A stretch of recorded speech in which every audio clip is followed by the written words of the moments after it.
Salam, hər vaxtınız xeyir olsun, əziz kanal izləyiciləri və əziz 11-cilər.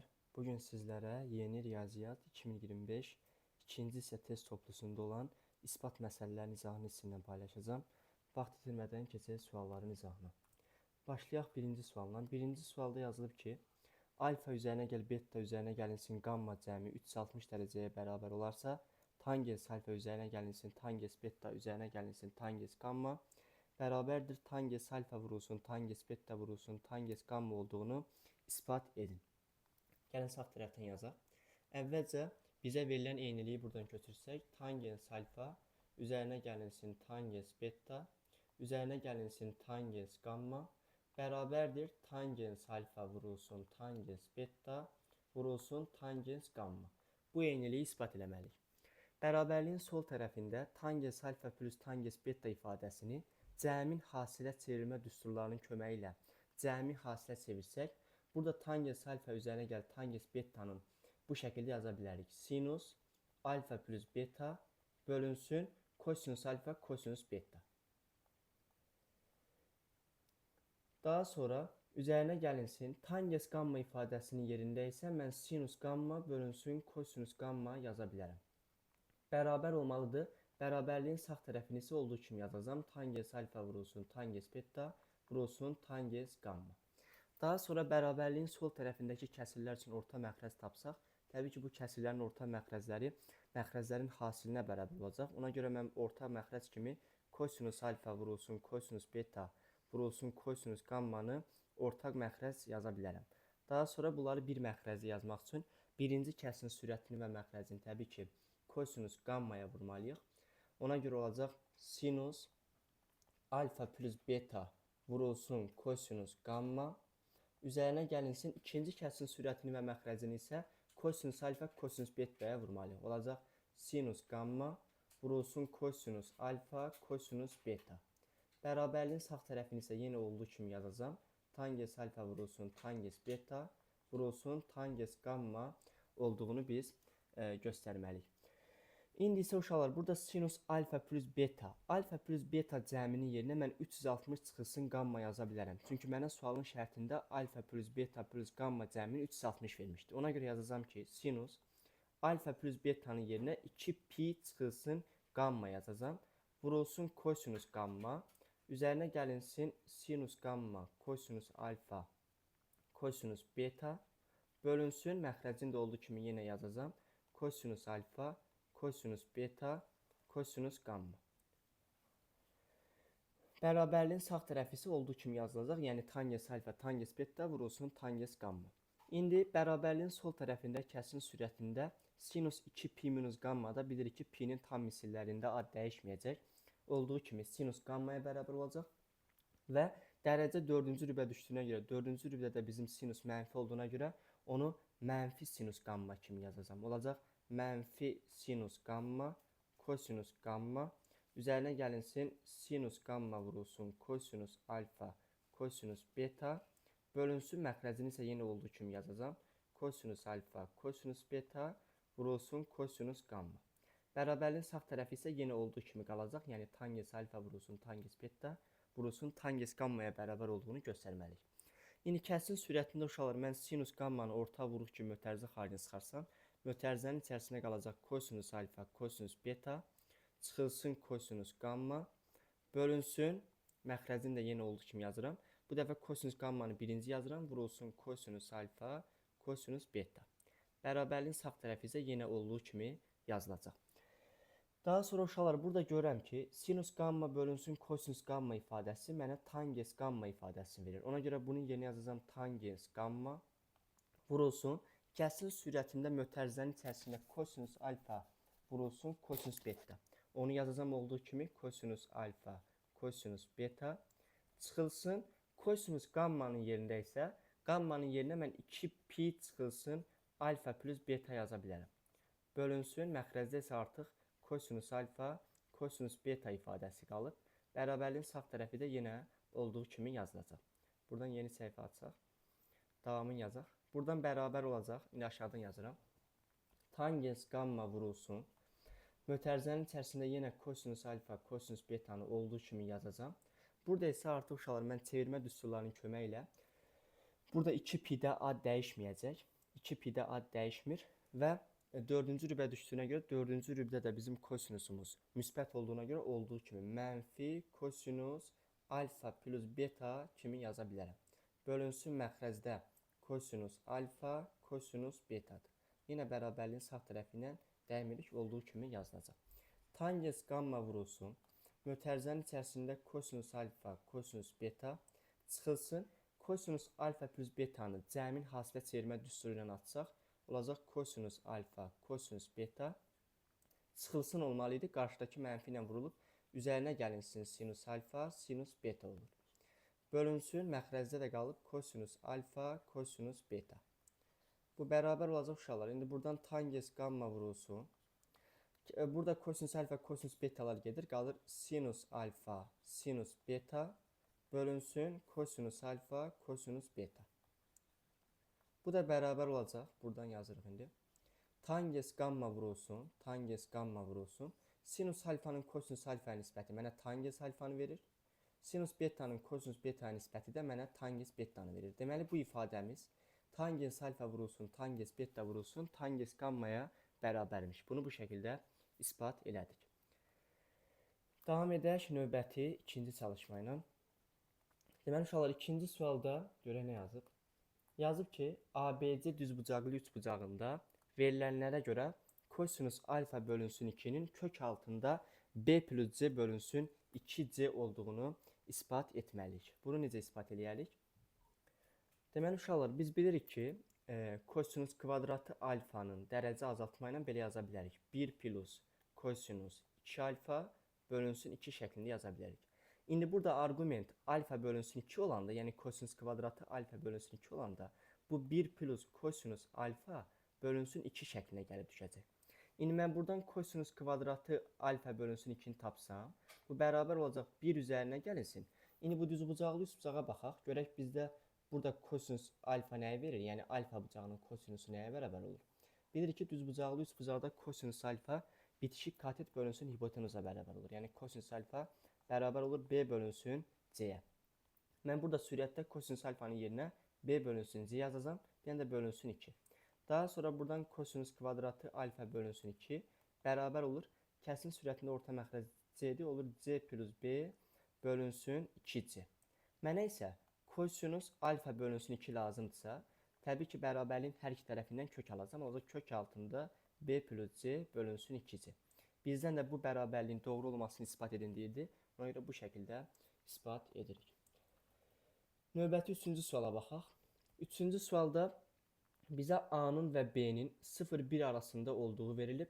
İspat etməliyik ki, loqaritm A əsasından AB üzərinə gəlinsin loqaritm B əsasından AB böyük bərabərdir 4-dən. Bu bərabərsizliyi ispat etməliyik.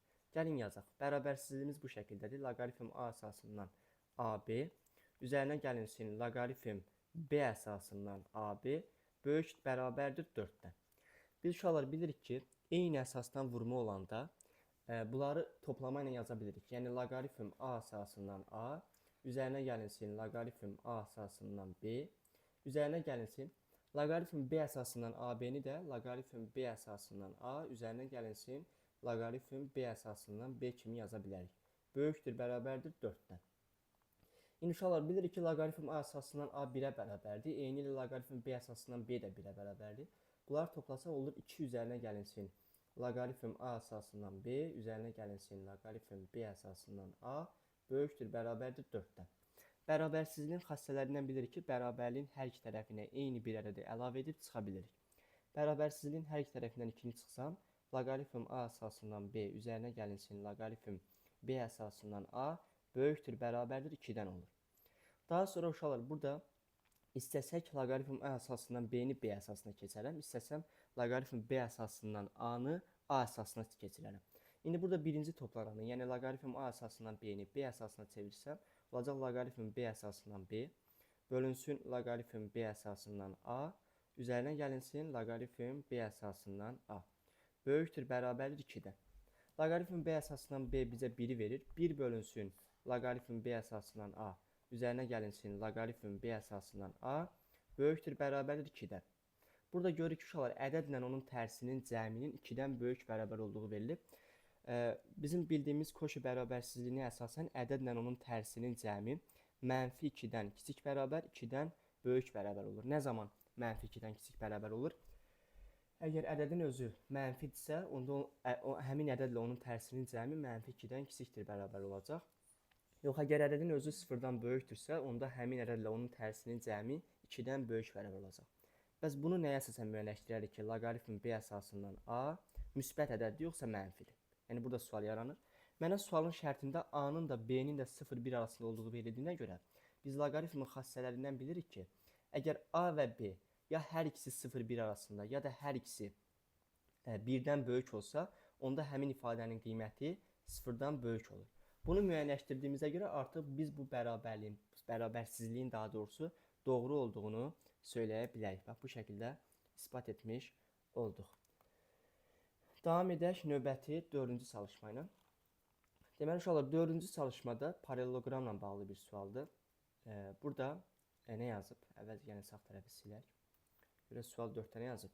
Yazıb ki, ABCD paralleloqramının A və D bucaqlarının tən bölənləri BC tərəfi üzərində E nöqtəsində kəsişirlər.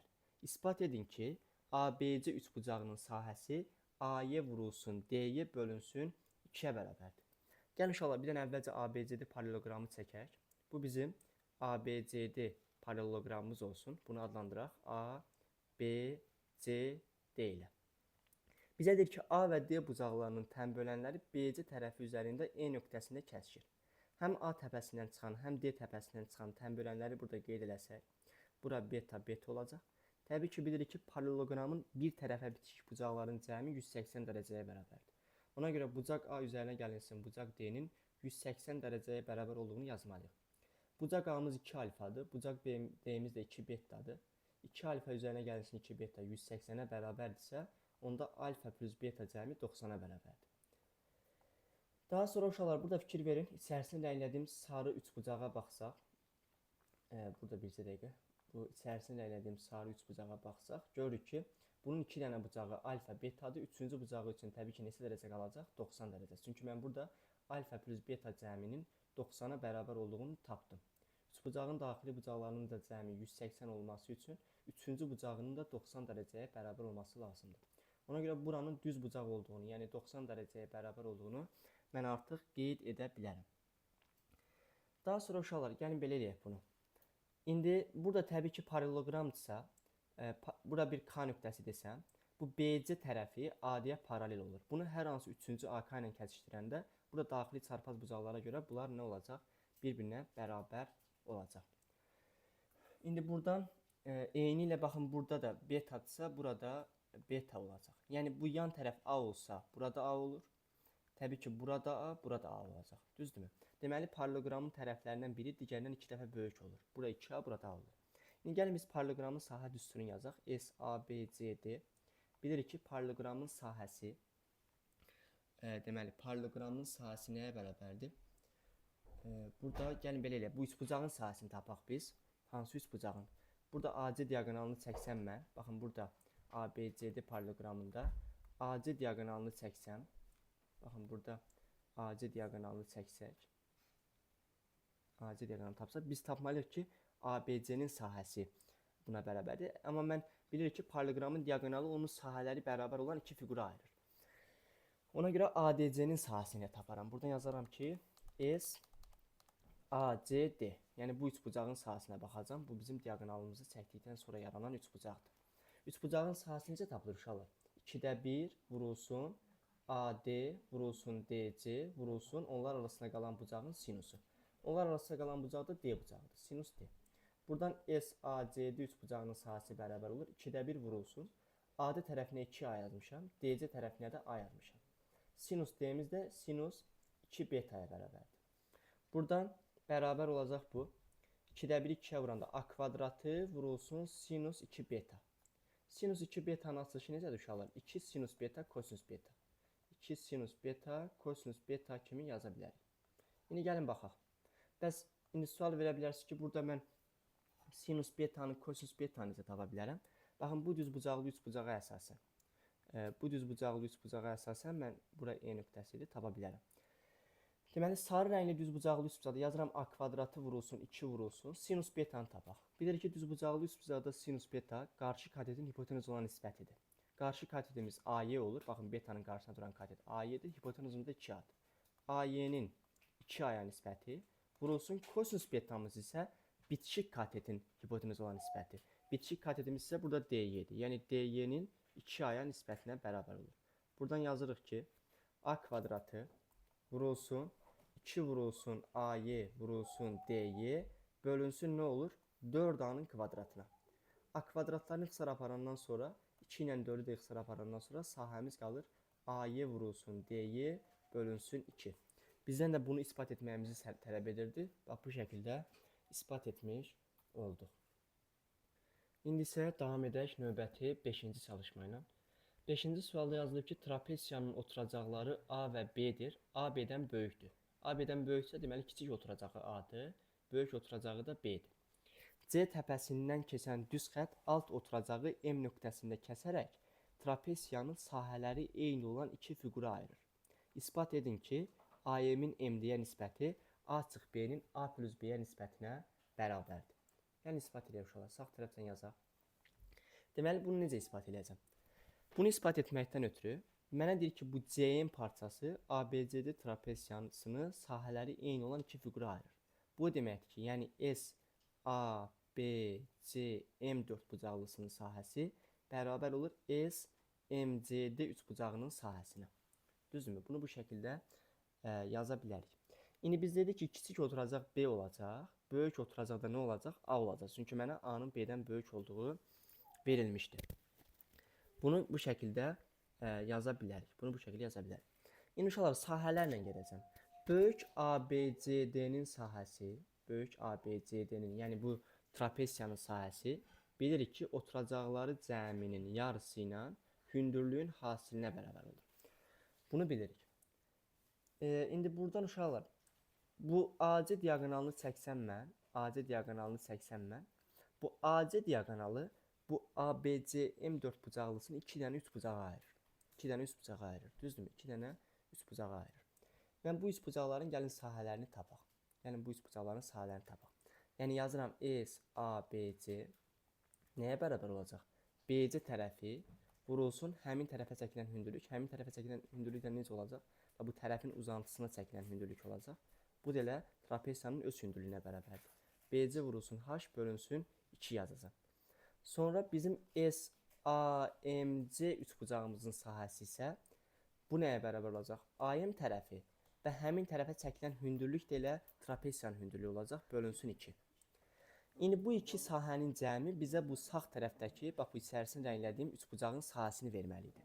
Ona görə yazıram ki, BC vurulsun H bölünsün 2, üzərinə gəlinsin, AM vurulsun H bölünsün 2-yə.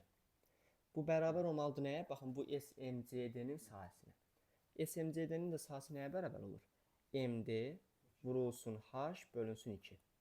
Buradan 2'ləri ixtisar aparsaq, H-ları ixtisar aparsaq, qalır ki, BC üzərinə gəlinsin AM cəmi bərabərdir MD-yə. İndi uşaqlar, burada BC-ni bizə B vermişlər də. B üzərinə gəlinsin AM bərabər olur MD-yə. AM üzərinə gəl. Yəni buradan B bərabər olur nəyə? MD çıxılsın AM-ə. Düzdürmü? Bəs MD ilə AM-in cəmi bizə nəyi verir? Ümumi AD-ni, yəni A-nı. A bərabərdir MD üzərinə gəlinsin AM-ə. Bu iki tənliyi tərəf-tərəfə toplasaq, buradan A plus B cəmi bərabər olur 2MD-yə. MD-ni tapsaq buradan MD bərabər olur A plus B bölünsün 2-yə. İndi uşaqlar, burada trapesiyaya baxaq. Bura A plus B bölünsün 2-dirsə, onda AM üçün nə qalır? AM üçün təbii ki, A minus B bölünsün 2 qalır da. Çünki ümumi A-dırsa, A-dan çıxanda bu ifadəni verir bizə. Görək, indi gəlin AM-in MD-yə nisbətini tapaq. Görək, bizə həqiqətən də A-B bölünsün A plus B-ni verirmi? Burada A-B bölünsün 2-ni bölməliyəm A plus B bölünsün 2-yə. Böləndə nə edirik? Birincini olduğu kimi saxlayırıq, ikincinin tərsinə vururuq. Bu bərabər olacaq A-B bölünsün 2, vurulsun 2 bölünsün A plus B. 2'ləri ixtisar aparandan sonra sürətdə A-B, məxrəzdə isə A plus B qalır. Bizdən də elə bunu ispat etməyi soruşurdu ki, AM-in MD-yə nisbəti A çıxılsın B bölünsün A plus B-dir. Bu şəkildə isbat etmiş olduq. Davam edək növbəti 6-cı çalışma ilə.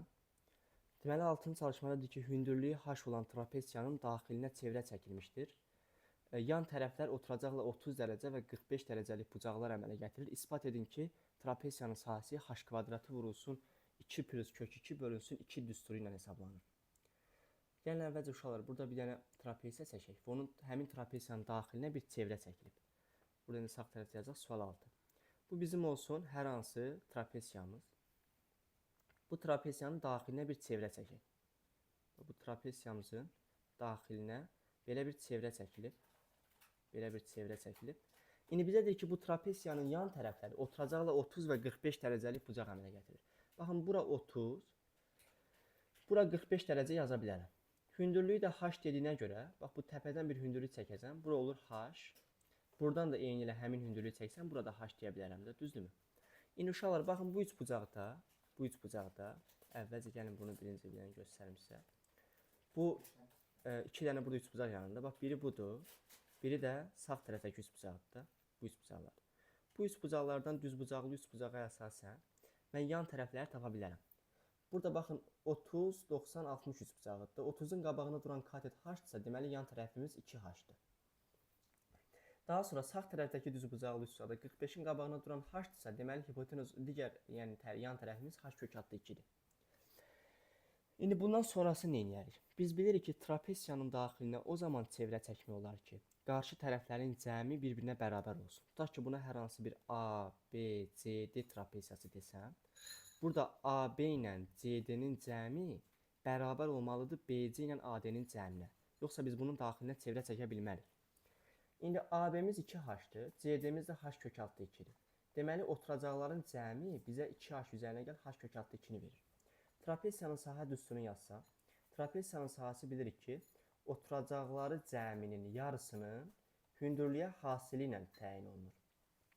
İndi biz oturacaqları cəmini 2h üzərinə gəlinsin h kök altı 2 tapdıq. Bölünsün 2 vurulsun h. Düzdürmü?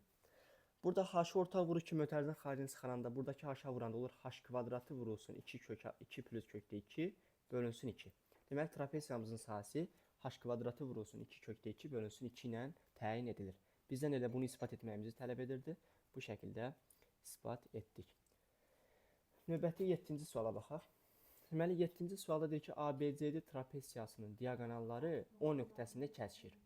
Deyir ki, ispat edin ki, AOB və COD üçbucaqlarının sahələrinin bərabərdir. Deməli, uşaqlar, burada yenə sahələrlə gedərik biz. Bu trapesiyadır. Deyir ki, diaqonalları O nöqtəsində kəsişir. Biz ispat etməliyik ki, bax, bu AOB-nin sahəsi COD-nin sahəsinə bərabərdir. Düzdürmü? Bunu baxın, ispat eləməliyik. İndi tutaq ki, burada mən buna bir A desək, bura bir A desəm, bura bir A desəm, daha sonra bura B desək, bura B desək, burada B, burada A desək, burada bir A desək, biz ispat eləməliyik ki, bu üç bucağın deməli sahələri birinə bərabərdir. Deməli, uşaqlar, burada bunu bu şəkildə gəlin yazaq. Bu trapesiyanın diaqonallarıdır. Bura bir alfa bucağı desəm, təbii ki, burada alfa bucağı olacaq. Daha sonra bura beta bucağı desəm, burada nə olacaq? Burada beta bucağı olacaq. İndi gəlin uşaqlar, biz oxşarlıqla tapaq. Baxın, buradan çıxır ki, bu iki üçbucaq oxşardır. Yəni üçbucaq BOC ilə üçbucaq AOD oxşardır. Bax, bunların oxşar olduğunu göstəririk. Çünki burada fikir verin, hər üç bucağı bir-birinə bərabərdir. İki üç bucağın hər üç bucağı bir-birinə bərabərdirsə, onda onların biz oxşar olduğunu deyə bilərik. İndi gəlin oxşarlıq əlamətini buna tətbiq edək. Deməli, burada olacaq alfanın qabağında duran BO-nun aşağıdakı üç bucaqda alfanın qabağına duran OD-yə nisbəti bərabər olmalıdır. Burada betanın qabağına duran OC-nin aşağıdakı üç bucaqda betanın qabağına duran AO-ya nisbətinə. Tənasüb kimi çarpaz vursaq, bu bizə lazım olacaq birazdan. OC-nin OD-yə hasili bərabər olur BO-nun AO-ya hasilinə. Bunu indi birazdan biz istifadə edəcəyik bundan. İndi gəlin uşaqlar, indi bizdən tələb olunan üçbucaqların sahələrinə baxaq. Yəni SAOB-ni birinci yazaq. SAOB-ni birinci yazaq. Tutaq ki, uşaqlar, mən bura bir qamma bucağı desəm, təbii ki, onun qonşu bucağı nə olacaq? 180 çıxılsın qamma. Bura 180 çıxılsın qamma olacaq. Həmin o üçbucaq AOB-nin sahəsini tapmaq üçün 2də 1 vurulsun AO vurulsun BO vurulsun sinus 180 minus qamma ifadəsindən təyin olunacaq. İkinci üçbucağımızın, yəni COD-nin sahəsini tapsam 2də 1 vurulsun. Deməli OC vurulsun OD vurulsun. Bu isə yenə baxın burada sinus 180 çıxılsın qamma olur axı. Burada sinus 180 minus qamma olacaq. Düzdürmü? Mən bu iki üçbucağın sahələri nisbətini yazsam, yəni SAOB-nin SCOD-yə nisbətini yazsam, SAOB bölünsün SCOD. Bu şəkildə yazsaq. Buradan təbii ki 2də 1-lər gedəcək. Sinus 180 minus qammalar da gedəcək. Qalacaq AO vurulsun BO bölünsün OC vurulsun OD-yə. Mən də yuxarıda göstərdim ki, OC vurulsun OD hasili ilə BO vurulsun AO hasilinə bərabərdir. İki eyni ifadənin nisbəti bizə 1 verəcək. Buradan çıxır ki, SAOB bərabərdir ECOD-yə. Bax, bizdən bunu ispat etməyimizi soruşurdu. Bu şəkildə ispat etdik. Növbəti 8-ci suala baxaq. Bu video izahda bu sualların bir hissəsini izah edəcəm. Növbəti izahda da davamını işləyərik. Sual 8-ə baxaq. Deməli 8-ci sualda deyir ki, ABCD paralleloqramı üçün ABCD-nin sahəsinin 2də 1 AC vurulsun BD vurulsun sinus alfa olduğunu ispat edin.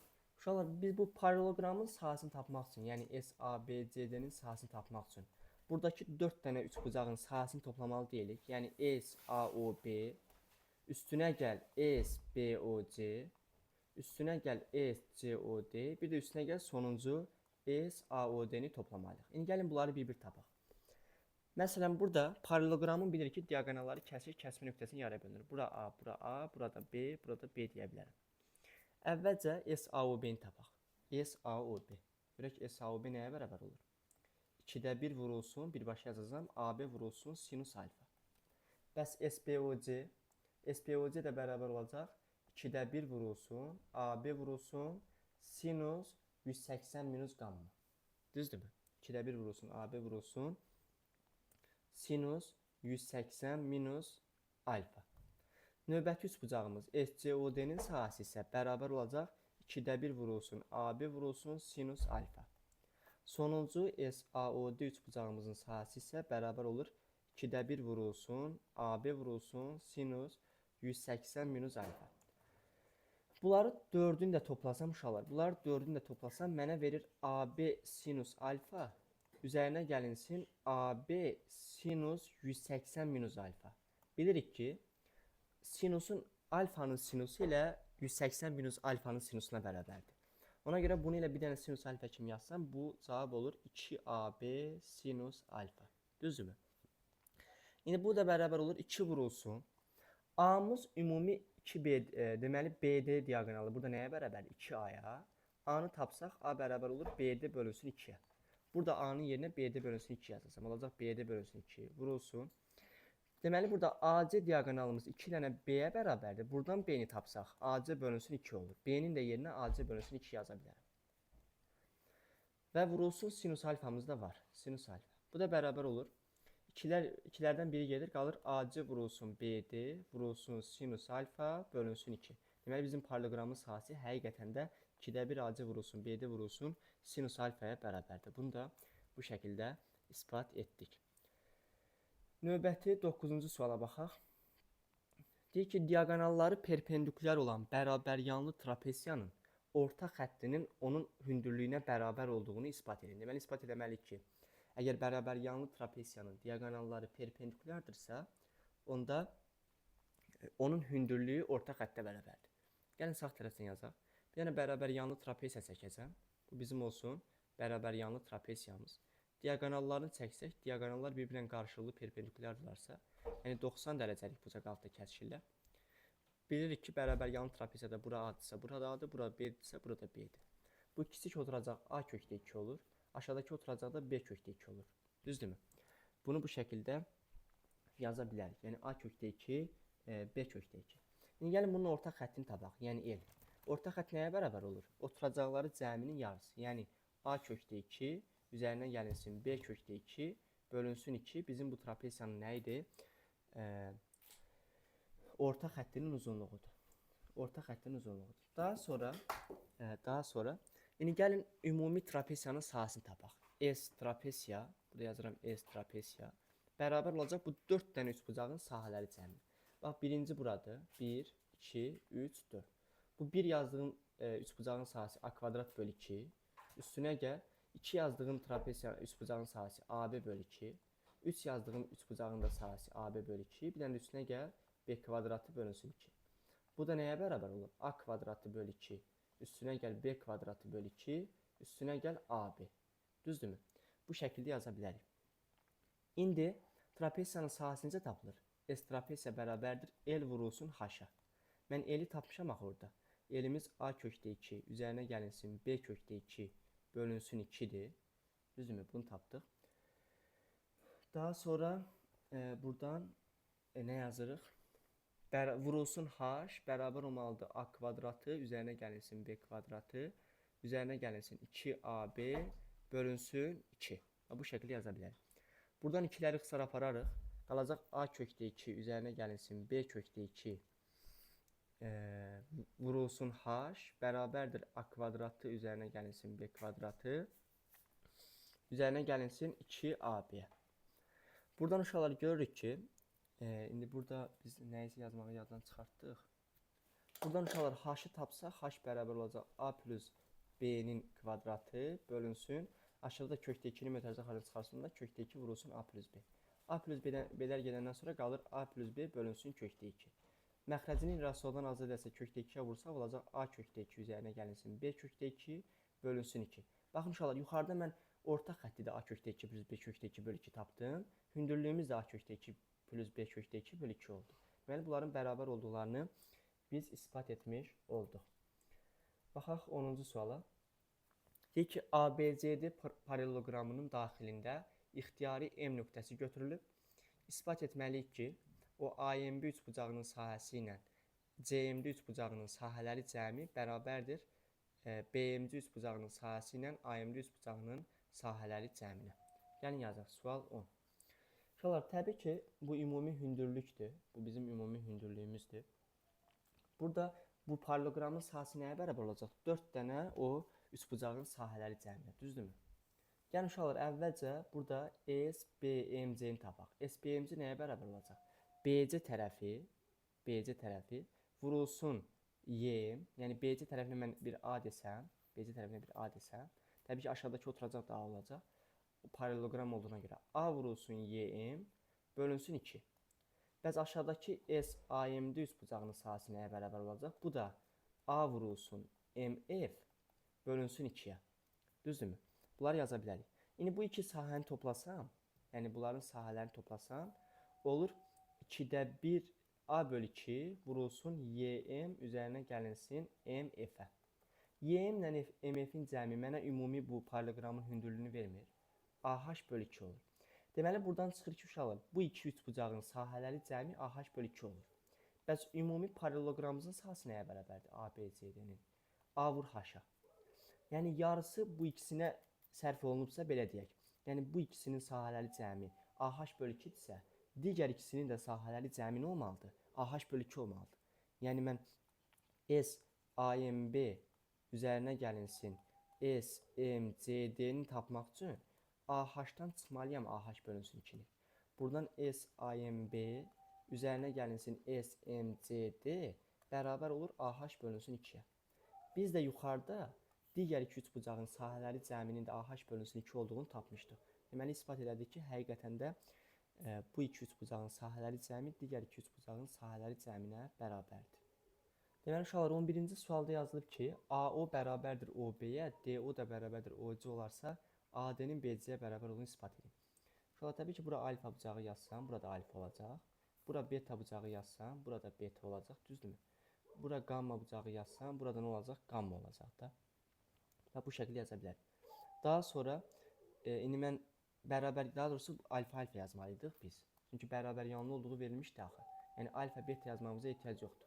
Bərabər yanlı olduğuna görə bura alfadırsa, burada alfa, burada alfa, burada alfa yaza bilərik. Bura beta yazsam, təbii ki, burada beta yazmalıyam. Burada nə yazmalıyıq? Biz, indi buradan uşaqlar oxşarlıqla yazsaq, Yəni SAOD-də görək, buna da bir K bucağı deyək özümüzdən. Buna K bucağı desə, təbii ki, burada K bucağı olmalıdır. K-nın qabağına duran AO-nun sağ tərəfdəki üçbucaqda K-nın qabağına duran OB-nin nisbəti bərabər olmalıdır. Burada qammanın qabağına duran AD-nin sağ tərəfdəki üçbucaqda qammanın qabağına duran BC-yə nisbətinə. İndi uşaqlar, mənə AO-nun OB-yə bərabər olduğu verilmişdi axı. Onda bunların nisbəti 1-ə bərabər olur. Buradan AD-ni tapsaq, AD bərabər olur BC-yə. Bunu isbat etməyimizi soruşurdu və bu şəkildə ispat elədik. Davam edək, növbəti sonuncu, bu videonun sonuncu 12-ci sualına baxaq. Yazıb ki, ispat edin ki, iki bərabər yanlı üçbucağın oturacaqları və oturacağa endirilmiş hündürlükləri konqurentdirsə, bu üçbucaqlar konqurentdir. Baxın uşaqlar, iki dənə bərabər yanlı üçbucaq çəkirəm. Bu olsun birinci bərabər yanlı üçbucağımız. Bu da olsun ikinci bərabər yanlı üçbucağımız. Deyir ki, bunların oturacaqları bərabərdir. Yəni, hər ikisinin oturacağına A deyək. Eyni ilə oturacağa çəkilmiş hündürlükləri də bərabərdir. Bax, burada H, ikinci üçbucağımızın da hündürlüyünə H deyək. Bərabər yanlı üçbucaq olduğuna görə təpədən çəkilən hündürlük həm median, həm də təmbiyan olur. Ona görə A bölü 2, A bölü 2-yə ayıracaq. Lap ümumi 2A desəydik, qoy tam alınsın da. 2A desəydik, A hissələrinə ayıracaqdır. Sağ tərəfdəki üçbucaqda da A oturacağı A və A olan iki hissəyə ayırır. Buradan indi uşaqlar biz nə edə bilərik? Yan tərəfləri tapsaq, bura olacaq kök altında A kvadratı üzərinə gəl H kvadratı. Eyni ilə bax, bu bir üçbucaqda da yan tərəf olur kök altında A kvadratı üzərinə gəl H kvadratı. Buradan çıxır ki, hər iki üçbucağın üç tərəfi də bir-birinə bərabərdir. Üçbucaqların konqurentinin üçüncü əlamətinə, yəni T əlamətinə görə, tərəf əlamətinə görə biz bu iki üçbucağın konqurent olduqlarını deyə bilərik. Bax, konqurentliyi bax, bu bərabərliyin köməyi ilə göstərilir. Belə uşaqlar, bugünkü dərsimiz bu qədər. Gələn dərslərdə görüşənədək hələlik sağ olun.